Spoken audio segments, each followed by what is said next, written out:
या देवी सर्वभूतेषु विद्यारूपेण संस्थिता नमस्तस्यै नमस्तस्यै नमस्तस्यै नमो नमः।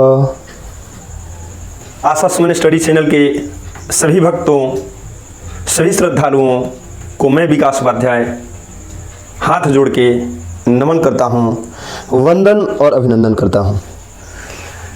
जैसा भक्तजन आप सभी जानते हैं, आश्विन मास का परम पावन महीना आया हुआ है और आज से चंद दिनों बाद आप सभी लोग माता रानी की पूजा पाठ में लग जाएंगे। आपके यहाँ यज्ञ होगा, अनुष्ठान होगा। आप सभी लोगों को मैं यह बता दूं कि जो 9 दिनों का अनुष्ठान माता रानी का चलता है, उन 9 दिन माँ भगवती को 9 नामों से पूजा की जाती है। माँ भगवती के कुल 9 नाम हैं और प्रत्येक दिन का अपना अपना नाम है। और पूजा पाठ तो आप करते हैं, अच्छी बात है, अनुष्ठान करते हैं, यज्ञ करते हैं, लेकिन कभी कभी आपके मन में संशय रहता है कि इसके करने से कौन से लाभ प्राप्त होंगे। तो आज इस वीडियो में मैं चर्चा करूंगा आप लोगों से, और जो भी करूंगा एकदम फैक्ट के साथ करूंगा, सारे तथ्य होंगे। और यह ऐसा नहीं कि ये मैंने वाक्य बनाया, यह वाक्य आपको दुर्गा सप्तशती में मिल जाएगा, आप आसानी से इसको देख सकते हैं। बस इन संस्कृत श्लोकों को बताऊंगा मैं, उसके अर्थ को समझाऊंगा और उसी के द्वारा मैं आपको यह बताने का प्रयास करूंगा कि माँ भगवती कि यदि पूजा आराधना आप कर रहे हैं, उनका अनुष्ठान कर रहे हैं, तो उससे कौन कौन से लाभ प्राप्त होते हैं, और 9 दिन माँ भगवती को किन किन नामों से जाना जाता है, किस प्रकार पूजा की जाती है।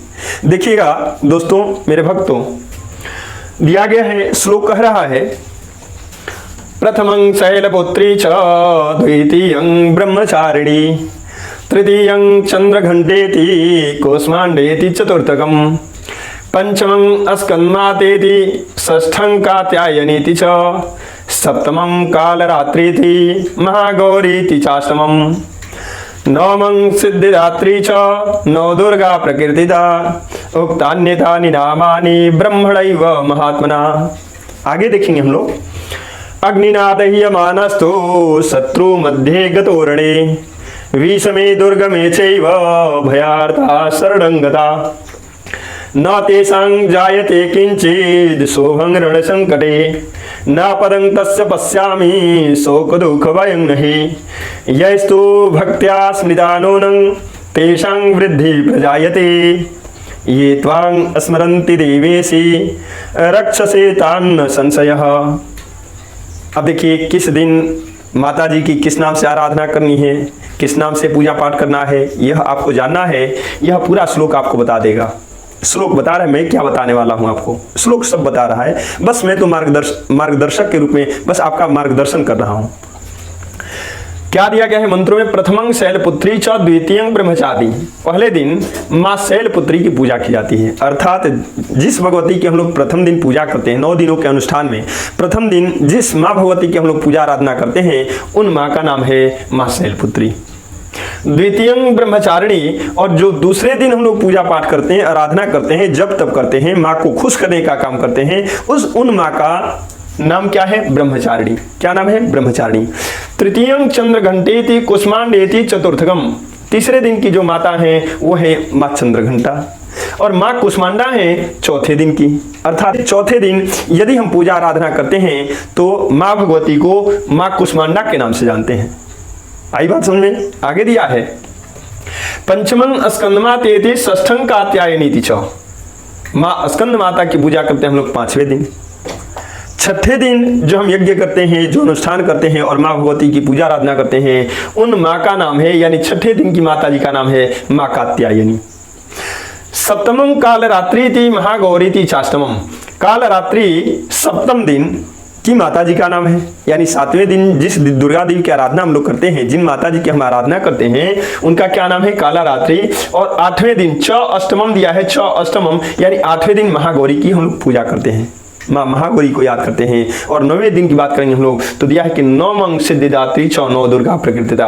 और 9वें दिन यानी अंतिम दिन जो हम लोग अनुष्ठान करते हैं ना, उन माता जी का नाम सिद्धिदात्री माँ है, जो सभी प्रकार की मनोकामनाओं को पूर्ण करने वाली हैं, सब प्रकार की सफलताओं को देने वाली हैं। इसलिए जो हमारे स्टूडेंट्स अभी मुझे देख रहे हैं उनसे मैं कहूँगा कि 9 दिन आप मन से माँ सिद्धिदात्री की पूजा करिएगा, क्योंकि सब प्रकार की सिद्धियों को देने वाली हैं, सब प्रकार की सफलताओं को देने वाली हैं। इसलिए माँ की आराधना करिएगा और माँ से विनती करिएगा हाथ जोड़ करके कि हे माँ सरस्वती हमारे पास बिल्कुल विराजमान हो और किसी प्रकार की कोई कमी न रहे। जब भी मैं परीक्षा दूं या जब भी आगे बढ़ना चाहूं या फिर जब भी विद्वता की बात आए, माँ सरस्वती का साथ मिलता रहे, बस हमें यही चाहिए।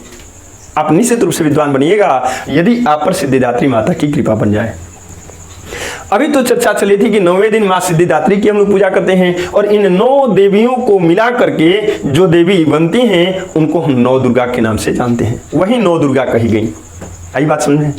जिन 9 दिन में हमने 9 माता जी लोगों का जिक्र किया, उन 9 शक्तियों को मिला दिया जाए तो 9 शक्तियों का जो समग्र रूप है, समन्वित रूप है, उनको हम 9 दुर्गा कहते हैं। ठीक है, लेकिन अब इसके फायदे क्या हैं?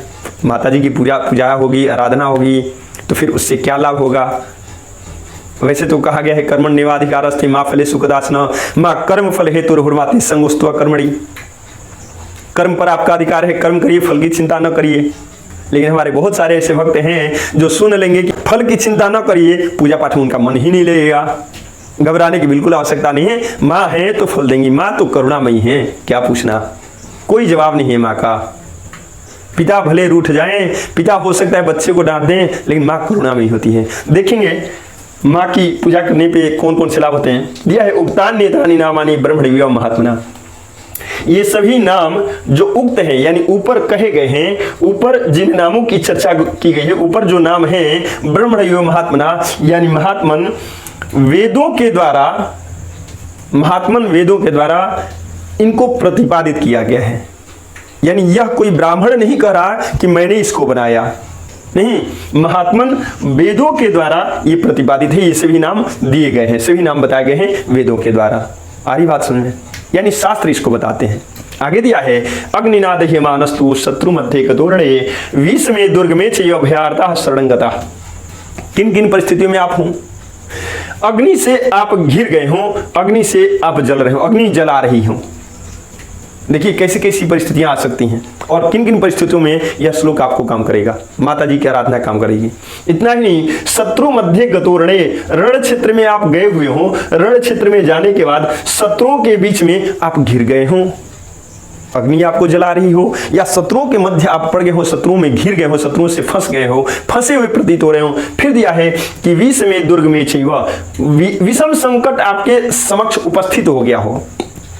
विषम संकट मतलब जो खत्म होने वाला नहीं है, ऐसा लग रहा है इस संकट का तो नाश ही नहीं दिख रहा हमको। या फिर भयार्ता शरणंगता यानी भय व्याप्त हो आपके मन में। इन सभी परिस्थितियों में भय व्याप्त नहीं होगा तो क्या होगा भला ना?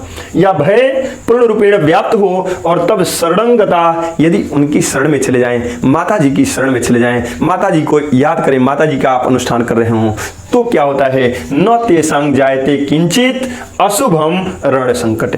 यहाँ पर अशुभम निकलिया गया, किंचित अशुभम, किंचित अशुभम दिया हुआ है कि उन सबका कुछ भी अशुभ नहीं होता है, उनका अमंगल नहीं होता है। इतने विषम परिस्थितियों में घिर जाने के बाद भी माता रानी की कृपा होती है तो इन सभी संकटों से वे आसानी से निकल जाते हैं। आई बात समझ में? अभी आगे देखिएगा, दिया है रण संकटे। इसको आगे देखिएगा, रण संकटे नापदं तस्य पश्यामि। नापदं न आपदं, आपदं मीन्स आपदा होता है, तो आपदं न पश्यामि, उनको विपत्ति नहीं दिखती है। शत्रुओं पर कैसे विजय प्राप्त करना है ना, ये तुरंत उनको समझ में आ जाता है और फिर रण क्षेत्र में लगते हैं और सारे शत्रुओं पर विजय को प्राप्त कर लेते हैं। फिर आगे दिया है शोक दुख भयं नहीं। यदि माँ का आप अनुष्ठान कर रहे हैं तो आपके पास शोक, दुख और भय, इन 3 चीजों से आप मुक्त हो जाएगा। ये 3 चीजें आपके पास नहीं जा सकती। आगे दिया है यस्तु भक्त्या स्मृता नूनं तेषां वृद्धि प्रजायते। दिया है यस्तु भक्त्या स्मृता नूनं, स्मृता का याद करना अर्थ होता है ना, जिन भक्तों के द्वारा हे माते आपको याद किया जाता है, आपका स्मरण किया जाता है, तेषां वृद्धि प्रजायते, उनकी दिन प्रतिदिन बढ़ोतरी होती है, उनकी हमेशा वृद्धि होती है। ये त्वां स्मरन्ति देवेशी, हे देवेशी, हे देवेश्वरी, हे माँ भगवती, हे जगजननी, हे माँ जगदम्बे। ये त्वांग स्मरंती, जो तुमको स्मरण करते हैं, यानी हे मैया जो आपका ध्यान करते हैं, जो आपको याद करते हैं, जो आपको स्मरण करते हैं, रक्षसे तान न संशय, आप उनकी रक्षा करती हैं। हे माँ, आप ऐसी करुणामयी हो, आप ऐसी कल्याणकारी हो कि जो आपको मन से याद करते हैं ना, स्मरण करते हैं ना, आप उनकी रक्षा करती हैं। न संशय, न संशय, उसमें कोई भी संशय नहीं है, उसमें कोई भी भ्रम नहीं है, उसमें कोई भी लेकिन किंतु परंतु नहीं है। ऐसी हैं हमारी भगवती माँ। एक चीज और बता दूं आप सभी भक्तों को, प्रत्येक दिन आपके मोबाइल पे मेरा वीडियो जाएगा, प्रत्येक दिन, अर्थात पहले दिन से लेकर के माँ शैलपुत्री की पूजा आराधना करिएगा, वहां से लेकर के माँ सिद्धिदात्री की पूजा तक, यानी 9 दिन आपको एक एक वीडियो शॉर्ट्स के रूप में मिलेगा। और मैं आपको बता दूं, वह बड़ा कल्याणकारी होगा। माँ भगवती की कृपा से वह कल्याणकारी होगा। प्रत्येक देवियों का, जैसे पहले दिन शैलपुत्री की पूजा की जाती है, तो प्रथम दिन शैलपुत्री की पूजा आराधना करने के बाद किन मंत्रों से इनका आह्वान करें, किन मंत्रों से इनको खुश करें, वह मंत्र मैं आपको डेली बताने वाला हूं। तो यदि आपके घर में पूजा पाठ चल रही है, नहीं भी चल रही है, इच्छा हो रही है कि माँ की हम पूजा करें, हमारे पास कुछ नहीं है, कम से कम हम मंत्रों से उनका स्वागत करें, बिल्कुल आपका स्वागत है। रोज सुबह पहले दिन से लेकर 9वें दिन तक रोज सुबह आपको प्रत्येक देवियों का अलग अलग मंत्र दे दिया जाएगा। आप उनका स्मरण करें, आप उनका वाचन करें, शुद्धता के साथ वाचन करें। मेरी उम्मीद है, मुझे विश्वास है कि माँ भगवती की कृपा आप पर जरूर बरसेगी। तो ध्यान रखिएगा, भूलिएगा नहीं। और यदि आज का वीडियो बढ़िया लगा हो तो माँ भगवती की कृपा से मैंने बनाया है, और माँ भगवती की कृपा हो आप पर कि आप अपने इष्ट मित्रों को, अपने नज़दीकी लोगों को, यदि यह वीडियो अच्छा लगा हो, उन सभी लोगों को आप आगे बढ़ा दें। बस आपसे यही कामना है। इन्हीं चंद शब्दों के साथ माँ भगवती का नाम लेते हुए पुनः मैं आपसे विदा चाहूँगा। जय माँ भगवती।